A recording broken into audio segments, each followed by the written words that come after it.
Hey everybody, welcome back. I am really excited that you're here. I have the best show to show you today. I am at SUMA with one of my very dear friends, and we're going to kill it on this exhibit today. Welcome back. I am super glad that you're here. I am here with Becky Bloom, who has the best name like ever.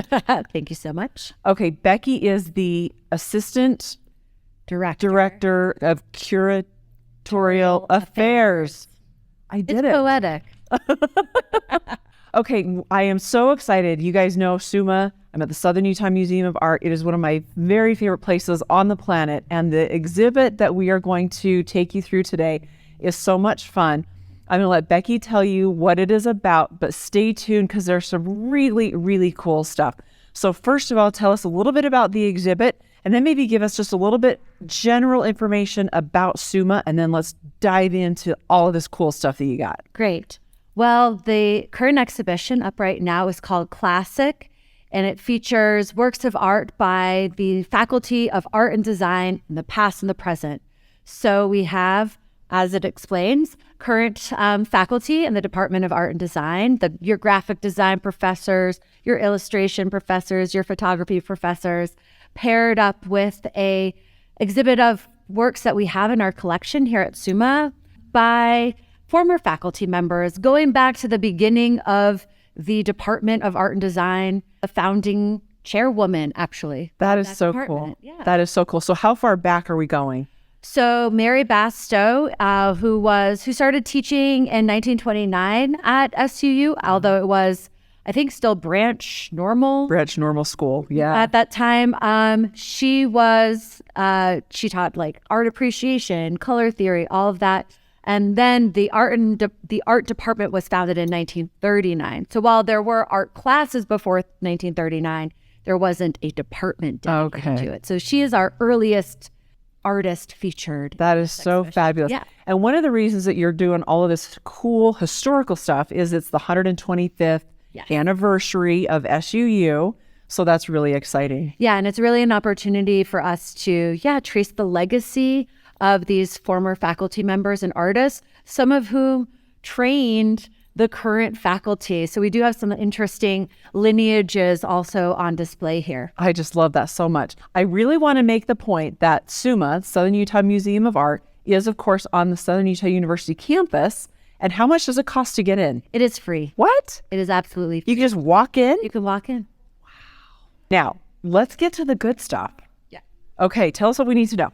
Okay, so first, I think just to give a little history, SUMA opened in 2016, but before that, we were the Braithwaite Fine Arts Gallery, which was essentially a converted classroom on campus. So one of the other things that is exciting is we have artwork featured or created by the founding director of that museum.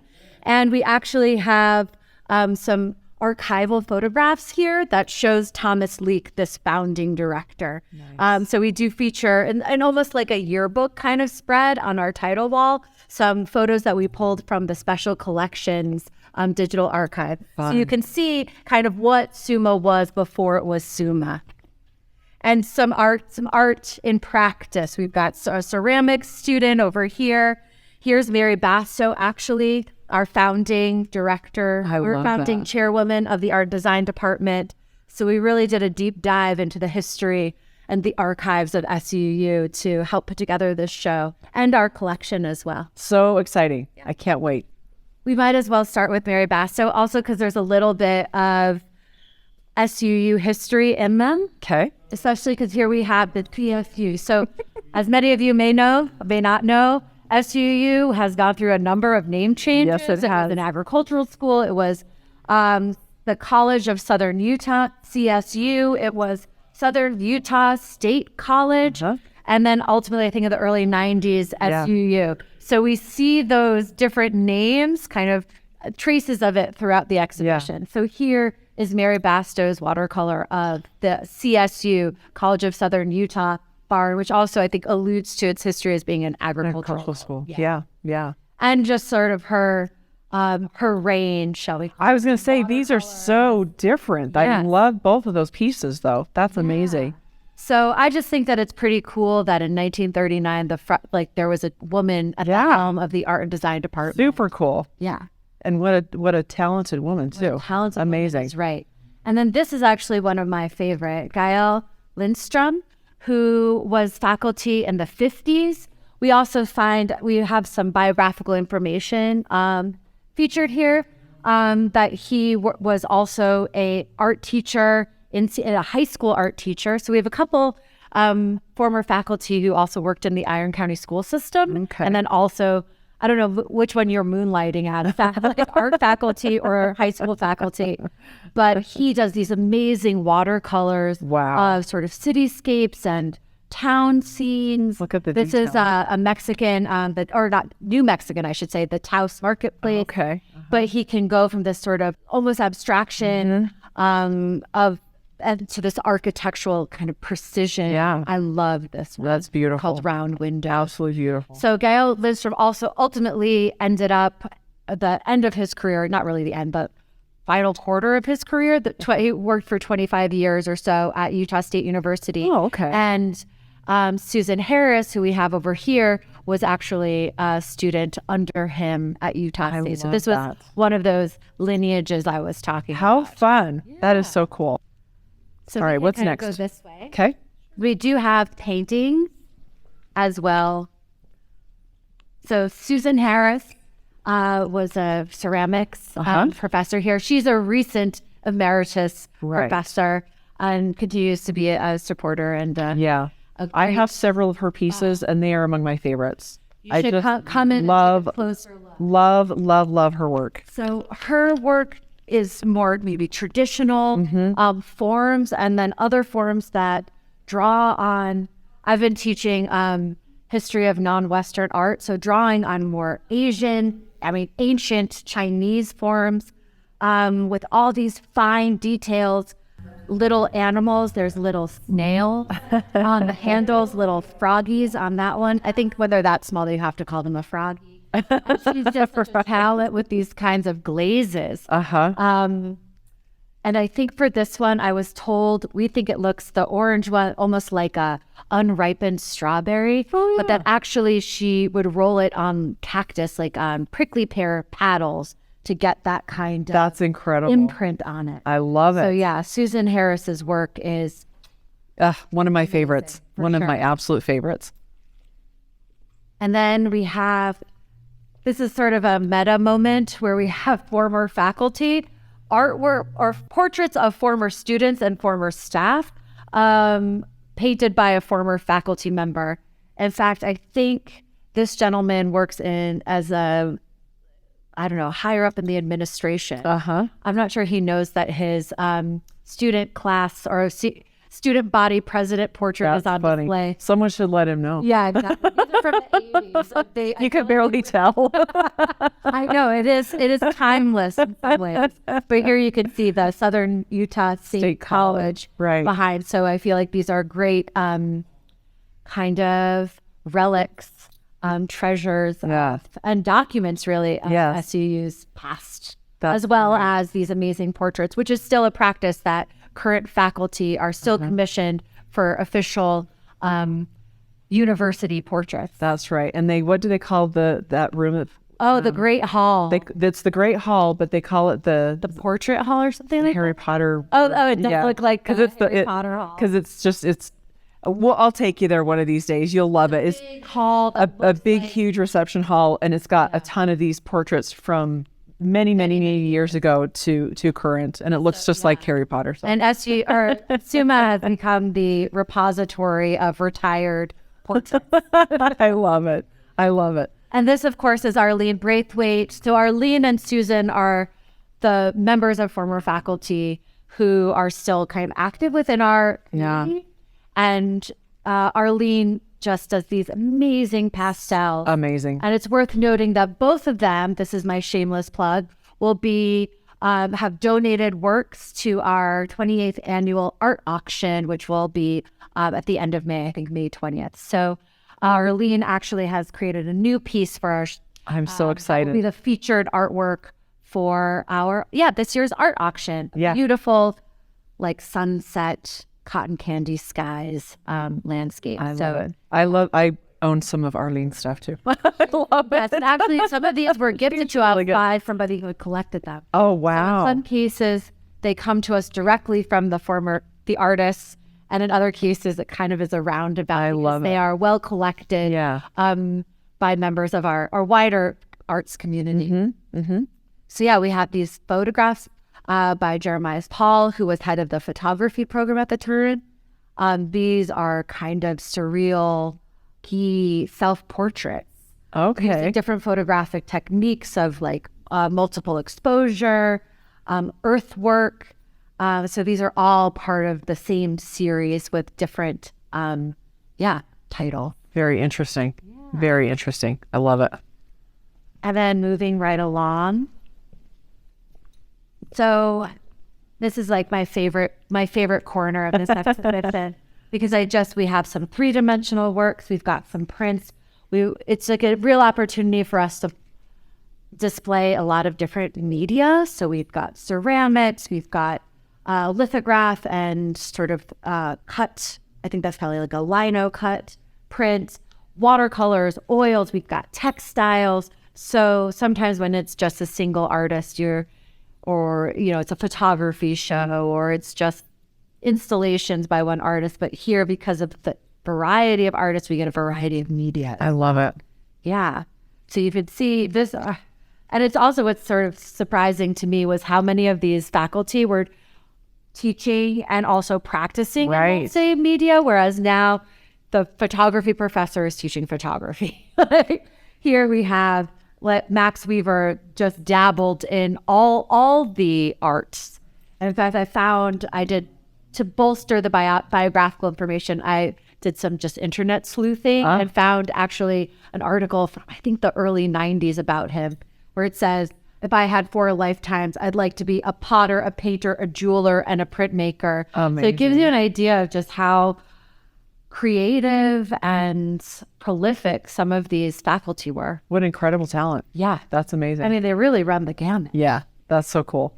And these are the ones by Thomas Leake, who was he founded the Braithwaite Fine Arts Gallery in, I'm going to check my numbers, I think 1976.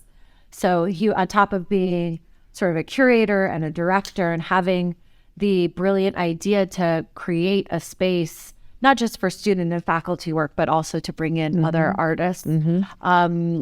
He was an artist himself. Yeah. These are really exemplify his style. A lot of sort of these rural scenes in this kind of format, horizontal format. And I just love this. Yeah. I love how you've got the detail again, and then this is almost sort of an abstract. And then it just the range of work is really amazing. The other thing that's been fun is having people come in who were art students here and there's like an oral history of how, Glendale Anderson had a great sense of humor and like all these kinds of things that you don't pick up just in the basic biographical information we have, or you can't necessarily intuit or interpret from their artwork. You're like, wow, this is an amazing work of abstraction. But it's great. It's been really fun to have people come in and reminisce. I'll bet. Yeah. I'll bet that's been really cool. Should have them write those stories down. I know. That's what I was thinking. An oral history project. Yeah. This is my favorite one in the entire show. Glendale Anderson, who was faculty here in the 60s. Yes, briefly. Some of these had very short tenure, but very impactful presence and become an important part of our collection. Yeah. So that's kind of an interesting facet of SUMA's collection is former faculty and some former students as well who have achieved. Who have gone on to do great things. Yeah. Very cool. So these are the ones that I would want in my house. These are beautiful pieces. Right? I'd take all of them. Also very 70s palette, kind of abstracted landscape. That yellow just speaks to my soul. I love it. That's awesome. So we could take a look over. He worked till the 80s. Here we have our textile piece. I'm glad that it says don't touch, because when I was in here earlier, I would just went like, it wants you to touch it. But there's like an optical illusion. Like, is it the thread? Is it the pattern? This one, like, is pretty incredible. It is amazing. Beautiful. June Adams, she's also in one of the pictures up front. Okay. I love it. And this is Hongju Ji, who now is at what is it? Cal State Long Beach. Okay. So wow. he, this is also for some people their first academic gig. And then they move on from here, or they were, the double duty, like I said, between teaching high school art and also here, and then move on to BYU or Utah State. Or Cal State Long Beach. Yeah. That's cool. Yeah. So Hongju Ji is also an active teacher and painter in the present. So he was here in the 90s. Okay. So we get the idea that some of these, 50s, 60s, 70s, but we do have some representation of our recent, more contemporary stuff. Alumni. Very cool. Program. So then we cross the threshold. Okay. And I think that it really is these works really demonstrate how talented our faculty are and how robust I think that the art and design program is at SUU. They're also now bringing in more film. They have a new film program, so I think it'll be fad next time we do this. Film art and design. Okay. But here you have Sam Davis, who does photography, and Susanna Herman, who's new, who does graphic design, who's bringing in photography, three-dimensional, and print. So different photographic methods. There's kind of I guess by virtue of us being in this environment, a lot of sort of desert themes, and with desert come dinosaurs and kind of Area 51. There's some alien themes going on here. I love it. Yeah, so that's awesome. Really interesting techniques on display here. We also have a risograph printer, which is prints one layer of color at a time. So rather than just the typical way of combining colors to create a print, you do one at a time. Wow. This has become an obsession, I know, for the faculty as well as some students. Okay. It makes we've been utilizing it actually for our posters here. If you're lucky enough to get one. It creates that almost like an old school texture, where you can almost see the dots and kind of the when the layers aren't perfectly aligned, and it just has this really cool vintage feel, which was perfect for the posters for this show. Which, based on the name and this kind of past and present, it really lent itself to that. That's awesome. I love that historical aspect. Yeah. And then these are some of my favorite pieces of the current faculty. These are by Rena Gardner, who's a photography professor, and she teaches a class on like untraditional or unconventional methods. And these I thought they're leaves. They're big leaves on floating frames. And I thought that they were printed on the leaves, but in fact, the prints are created using the chlorophyll in the leaves. I don't know how. Wow. And art combined. These way These cool. images are within. Actually within the leaf. Yeah, not an imprint that was like an emulsion put on it. It's drawing out the different pieces of the chlorophyll. That's incredible. And so these have sort of a commentary or a reflection on the pandemic, which we haven't had a show, I guess, since we do faculty show every other year. So this is, I guess, what we've been dealing with the last 2 years. It has been an interesting couple of years.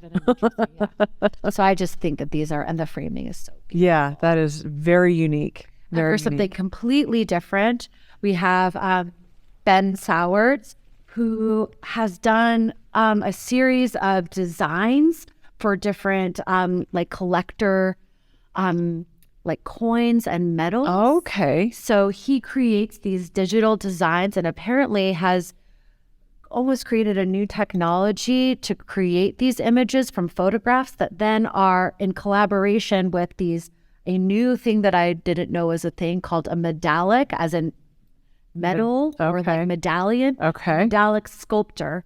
So he creates the design digitally and then has sent them to the mint and then collaborated with somebody who is a medallic sculptor to translate these designs into like a coin design. Isn't that so cool? I like this because you get a sense of process and how this is translated into what you can purchase for like a limited edition. That is so cool. Or medals, that kind of I didn't know that that's what he did. I knew he was at SUU. His daughter and my daughter are best friends. Oh, really? So yeah, I just learned that this is the way that he has figured out how to do this has changed the way that they do it at the mint. That is so cool. He has, especially the way that the volume, it's really interesting to see the two next to each other like that. We're very lucky to have that. That is very cool. So yeah, illustration, so much more than what I thought it was. Right. Yeah, amazing. And then we should look at these because we have a very interesting assortment here. We have these beautiful portraits and a landscape by Eric Brown. Pretty classical, beautiful. This is also Zoe, who works here at SUMA. Who also is a model for her classes. We have an art history professor who, as an art historian, I do it because I can't make art. So pretty amazing that Andrew Kent Marvick, does it all. And so here you could see also process, his studies for the piece, how he tested out different applications and color combinations and practiced the little beetle and then the final product. So I always appreciate when we can get a sense of process. Yeah, that's fun. And then maybe the quirkiest, I don't know, it's hard. There's lots of interesting quirky things for you through different media. But here, these are Russell Rankel's sculptures. He does these all by hand. There's no molds. There's no, I'm taking creating a mold for a rabbit head. The way that he's able to create these textures of animal skins and the variety from something that's stretched to the creepy heads of, buzzard and the little Gila monster or whatever kind of lizard is out there. And all of this done completely by Interesting. So we have, again, this sort of symmetry across the central axis. We had our chairman and our chairwoman, and now we have ceramics in this form and ceramics that we showed with Susan Harris in more traditional forms. But this is what ceramics can be also. Yeah. What an amazing display and transition through all of this. And I just am completely in love with this whole exhibit. Yes. And it's so rare, again, that we get to pull stuff out from our vault. Right. So many of our shows are on loan, either a package traveling show or ones that we're curating with from a collection or from a specific artist. So it is a real opportunity for us to show the real foundation of the arts here at SUU, with the former faculty, and the present and future, really, of art with our current faculty. So this is something really, we do our Bachelor of Fine Arts like capstone or thesis show every spring. So that's what's next. But this is my first one. So it's been really fun to kind of get to know the art and design faculty through their work. Yeah, really amazing. If you have a chance, please put this on your list. You've got to come down to SUMA and check out this exhibit. And if you can't get to this exhibit, every exhibit that is here, there is something that is just so easy to fall in love with. There's just such amazing talent, and the curation from all over the place is just incredible. Like I said earlier, as a community, I feel like we're really punching above our weight to have this caliber of exhibit and building and an opportunity here. It's amazing. It's amazing. I could go on for days, but I won't. Anyway, Becky, is there anything else we need to know about SUMA or the exhibit or anything else that's going on? SUMA is free. It's open until Monday through Saturday from 10 to 6 p.m. We have extended hours during the summer to sort of line up with Utah Shakespeare Festival so that we can accommodate that influx of people. This show is up through March 4th. Then we have the BFA exhibition, and then we have the quick turnaround for our that's open through graduation through the end of April. Then for 2 weeks, the objects from the art auction will be on display. So if you want to come, if you're not planning on coming, if you're planning on coming and you want to see maybe what you want to bid on, that will be on display. And then we have a very exciting summer of exhibitions. I love it. I can't wait. Put that on your list, everybody. Thank you so much for joining me. Have a great one. We'll see you soon.